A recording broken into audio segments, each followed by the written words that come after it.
So we're going to be making our low poly portraits of our animals. So the first thing that you need to do is to find a picture of an animal that's pretty high resolution. Also, that animal should take up like 80–90% of the page, just because if it's a small little bird in the middle of the page, you're going to have a hard time getting enough resolution to be able to make your little triangles here. And when they don't have high resolution, if you even mine, you can tell like they get a little like jaggedy edges, and the more low the resolution is, it's like really, really jaggedy. So you want to be able to put them right next to each other. So find a nice high resolution image to work with. So I'm going to go to File, Open. Now the setup of this is a little wonky, so you kind of have to try to follow along. I cannot remember where. Let's see. I cannot remember where I put my little lion here. Is it in my ghost file? You know what? Maybe we'll use this fox. How about that? All right. So I'm going to use this fox instead because I could not find where I put my lion. So this is a pretty good resolution, and it's got a nice set of tones in it, and also it takes up a good portion of the page, okay? So the setup for this, so make sure that your image is unlocked, okay? So your fox is layer 0. Now you have to set up a few things. So what I want to do here is I want to set up an action. So I want to go to Window, and then I want to go to Actions, okay? My actions are up here. I don't love them here. It's up to you, but I like them over here for some reason. I can see more of it, so I'm going to put them here. And then this sort of just tells you what your actions have been, okay? So we are going to make a new set of actions to be able to press like the F1 or F2 key to make our editing a little bit easier. So when I select the F1 key to be able to do my action, I'm going to have the polygon or the triangle selected, and then when I press F1, it's going to do the filter for me, and then it's going to deselect it, and then it's going to take me back to my original image, which is really nice to not have to do all 3 of those steps over and over and over again, because you're going to have like 500 different layers. So in order to do that, we're going to first set up our, so we're going to do View. I want to be able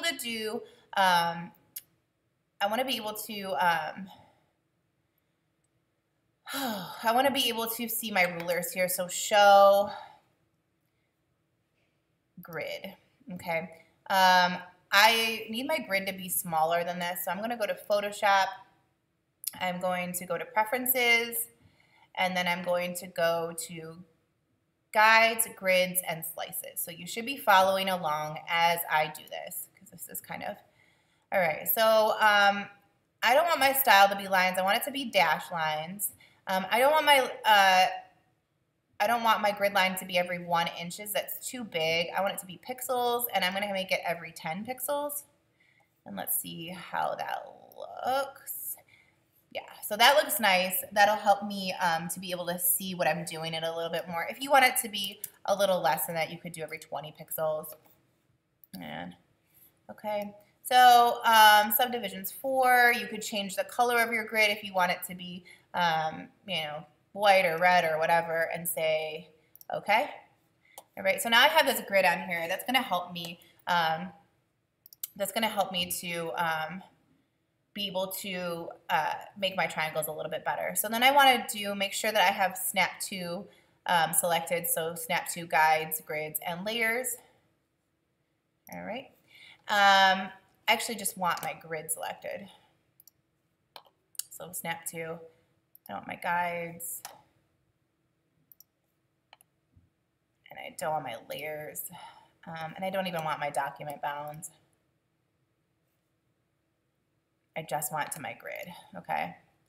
All right, so the next thing that we want to do is we are going to make our set of actions here. So you're going to be using the polygonal lasso tool, which is this. So if it's not selected, it might be on the magnetic or just the plain old lasso tool. It's the 3rd one down.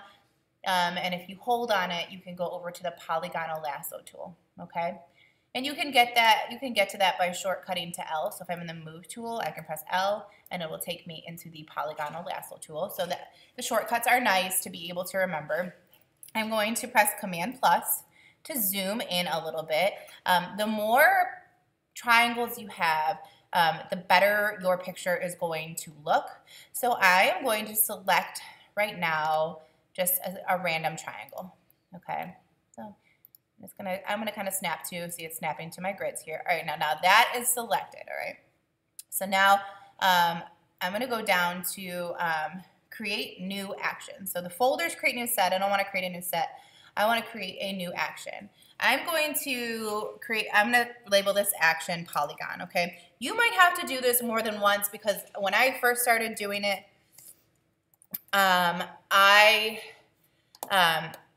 had an issue with the fact that I kept pressing other things. So once you say record, make sure that you are only doing things that you want your computer to do again and again and again, okay? So my function key, I'm going to pick, let's just pick F3, whatever you want. I think I used F1 for this before, so I just want to make sure that it's something I don't have set already. Color, none. If you want it to be a color, you can pick one. It's fine. It'll show up a little bit better along your stuff. So then I'm going to record. All right, it is recording me do this. It doesn't matter how fast or slow you go, but it does matter if you do something you don't want to do. Okay, so I'm going to go up to filter once I start recording. Make sure you make the selection before you start recording because you don't want to make the same selection every time. You're going to go to blur, and then you're going to go to average. All right, now it averaged my little fox face there, so it picks the average color of what is inside of that selection. So that sort of brownish color is average what is inside that selection. And then I'm going to press Command J, so I'm making a new layer from my selection. So layer via copy. And then I am going to go to my layers and I'm going to select back down to layer 0, okay? So when I go back to my actions here, I said select layer 0. So average, layer via copy, select layer 0. And I'm going to press stop, okay? This is associated to my F3 key here, okay? So when I make another selection,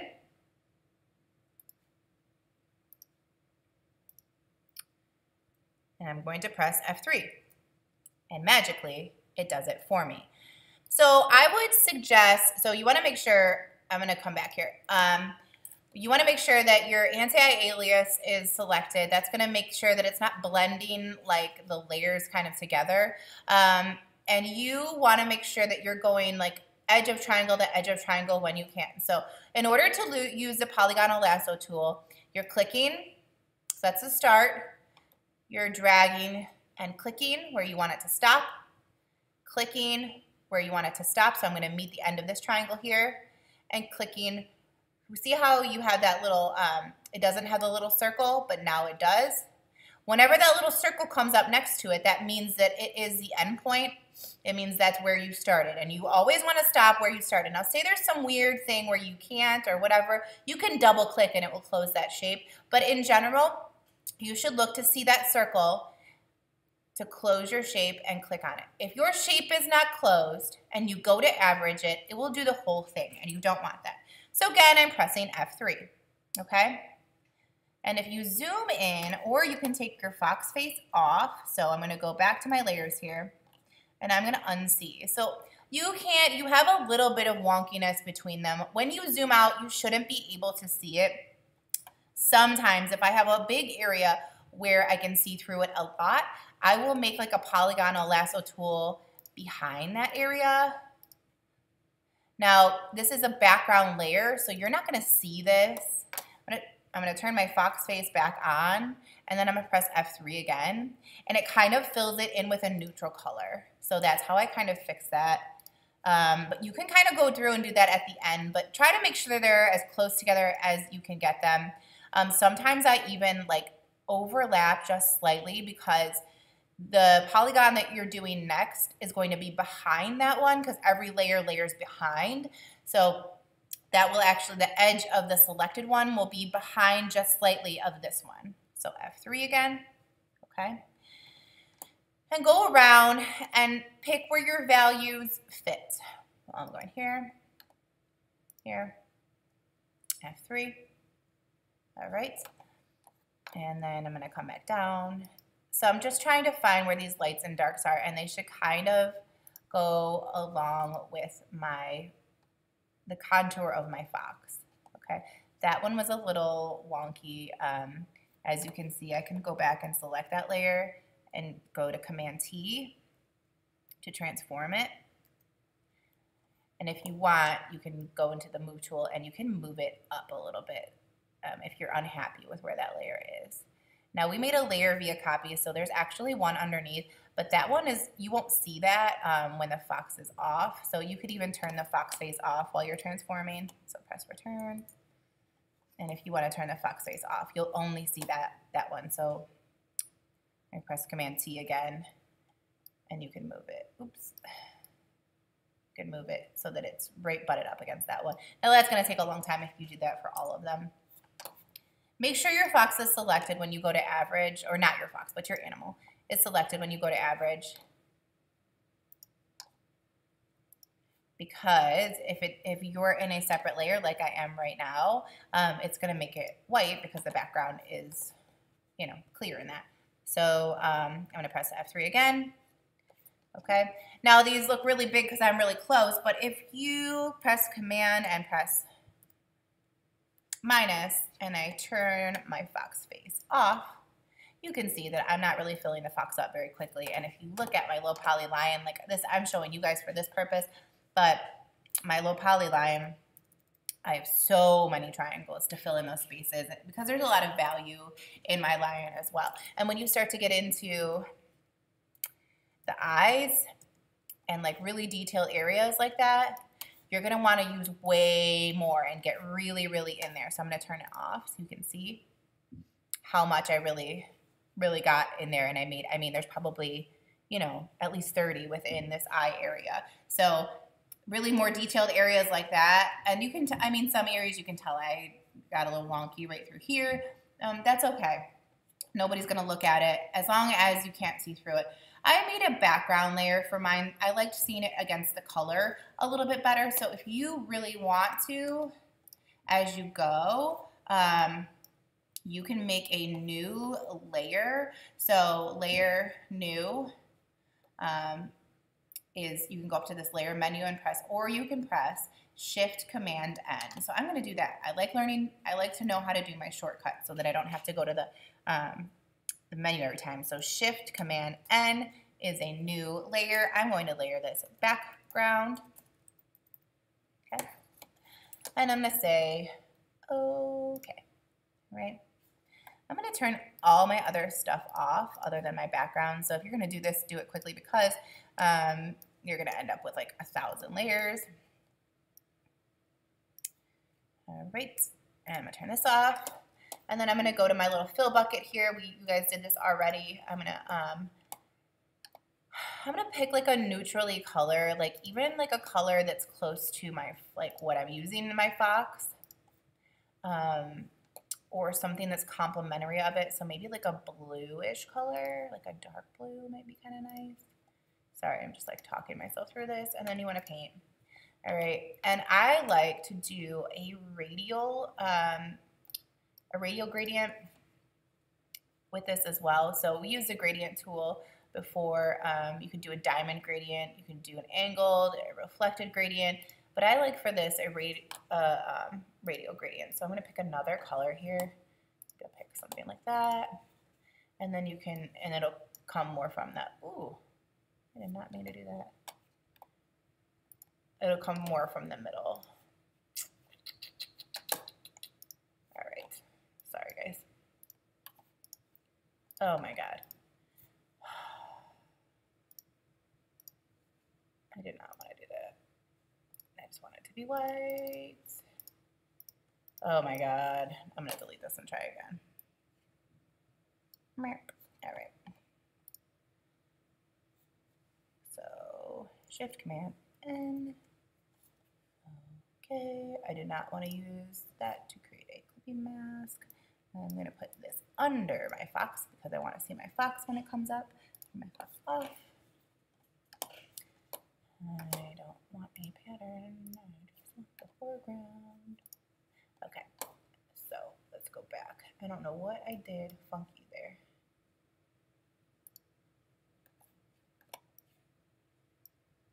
Why does it keep doing that? Oh my God. There. Why does it keep doing this to me? All right, well, I will figure this part out. But there. So that's your radial gradient. You can play around, see it goes from the middle out. You can play around with how much it goes from the middle out. And then when I turn all of my stuff back on, make sure that your background is layered under your original picture.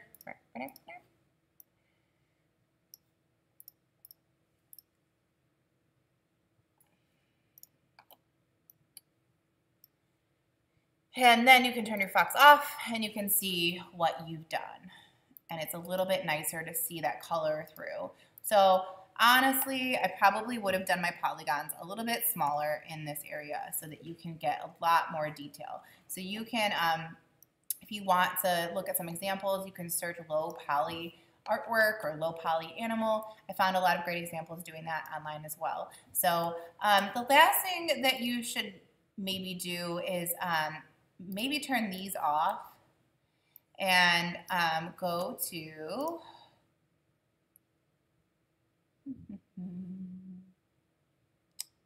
so you want to rasterize these first. So we're going to select all of them. So press the first one, press Shift, and then press the last one. Right click on it by pressing Control and then click on it. So Control click and say, you can say merge visible. You can also rasterize it first. Make sure that your background visibility is turned off. So then I merged all of those. I would do that like every 100 layers or so, just because, so then I can turn these back on. I would do that every 100 layers or so. So now if you turn this off, it's turning all of that off as well. And they're linked together. The reason why I'm doing that is because your image is going to get real slow. If you have like 200 layers, 300 layers going on, like I have 234, I did merge it at some point. So there's not a lot going now, but you know, when I get up to 300 layers or so, my image starts to become very slow. Photoshop cannot keep up with all of those layers that it has going. So I would, again, make these unvisible, make these visible. You can right click by pressing Control click and then say merge visible. And it merges all of those together. And if you turn it off, it's gone, okay? Make sure that before you merge them that you have done everything that you want to do with those layers. Once you merge it, if you go to move or whatever, it's going to move as one layer, not as each individual piece. So that's the only downside to that, okay? So when you're all finished,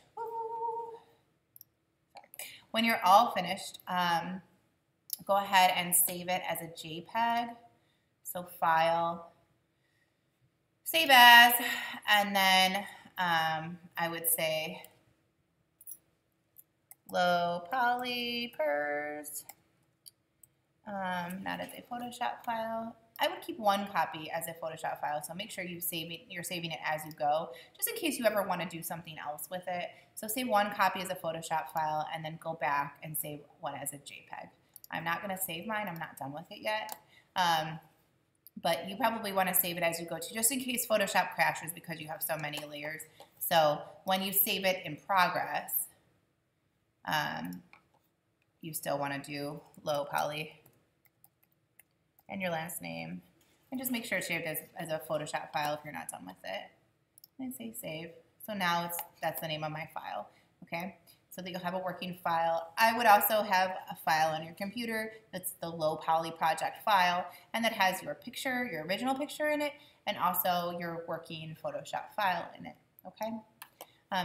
This is a challenging project because of the action part of it, I think, is the most challenging. It took me a while to figure that out. And then the tediousness of kind of coming up with all of the triangles. But the outcome of it at the end is so gorgeous, and we'll have a beautiful piece of artwork to look at when we're done. So that's really it. If you have any questions, which I'm sure you will as we go along, obviously ask me.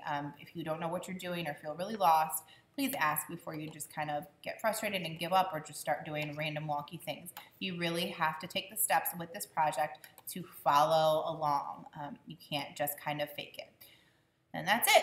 All right, thanks a lot.